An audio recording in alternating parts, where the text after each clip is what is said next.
বরিশালের ১০ উপজেলায় ১১০ কিলোমিটার এলাকা জুড়ে নদী ভাঙন দেখা দিয়েছে। সবচেয়ে বেশি ভাঙন দেখা দিয়েছে জেলার মেহেন্দিগঞ্জ ও হিজলা উপজেলায়।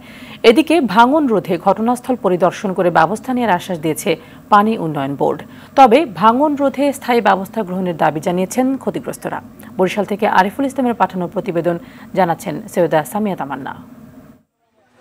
নগদের সর্বোচ্চ বার ১৬৭ টাকা রিচার্জে পাবেন ১ লাখ টাকা পুরস্কার। আরও আছে প্রতি সপ্তাহে পুরস্কার ও ক্যাশব্যাক।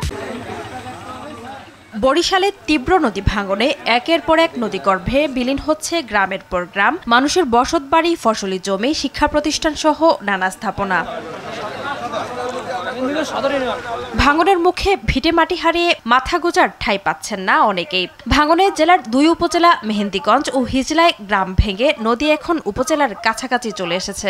নদীর ভাঙনে নদীতে বিলীন হচ্ছে কৃষি জমি। এতে কৃষি নির্ভর পরিবারগুলো কর্মহীন হয়ে পড়ায় দুশ্চিন্তায় কৃষকরা। ভাঙন প্রতিরোধে প্রয়োজনের তুলনায় যে ব্যবস্থা গ্রহণ করা হচ্ছে তা অপ্রতুল বলে অভিযোগ করেন ক্ষতিগ্রস্তরা। ৩টা গ্রাম আছিল, এটা ভাঙতে এই পর্যন্ত আইছে। এই যে বস্তা করে বাগি ফেলা এগুলো ধুয়ে যায় গিয়া এবং বাজেট হয়ে আছে, কাজ পড়ে রয়েছে, মানে কাজ হচ্ছে না। হিজলা থানাটা মানে নদীর ভাঙার কারণে অনেক আস্তে আস্তে ছোট আইতেছে। অধিকাংশ অংশই ভেঙে একদম মানুষের বাস্তুবিটা কৃষি জমি এবং বাগান বিলীন হয়ে গেছে। মানুষ একদমই নিঃস্ব হয়ে গেছেন। শত শত ঘরবাড়ি বিলীন হয়ে যাবে, বাস্তু হয়ে গেছে আমাদের এখানে।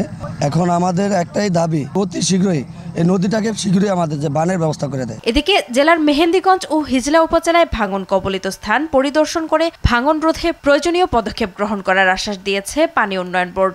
নগদের সর্বোচ্চ বার ১৬৭ টাকা রিচার্জে পাবেন ১ লাখ টাকা পুরস্কার। আরও আছে প্রতি সপ্তাহে পুরস্কার ও ক্যাশব্যাক। এটা একটা সময় সাপেক্ষ বিষয়, তো ১ বছর ২ বছর লাগতে পারে অ্যাপ্রুভ হতে, যে ডোনার টাকার বিষয়। আমরা বর্তমানে আপনারা দেখতেছেন যে আমরা যদি জরুরি কোনো ভাঙন থাকে সেক্ষেত্রে আমরা মেরামত বাজার থেকে কিছু কাজ করি, কিছু ইমার্জেন্সিতে কাজ করে আমরা টিকা রাখতেছি বর্তমানে। এছাড়াও পানি উন্নয়ন বোর্ডের তথ্য অনুযায়ী উপজেলার মেহেন্দিগঞ্জে ভাঙন রোধে ইতিমধ্যে ৭০০ কোটি টাকার প্রস্তাবনা প্রকল্প প্রস্তুত করা হচ্ছে, আর হিজলায় ৬২৮ কোটি টাকা বরাদ্দ দিয়ে ভাঙন রোধে কাজ চলছে।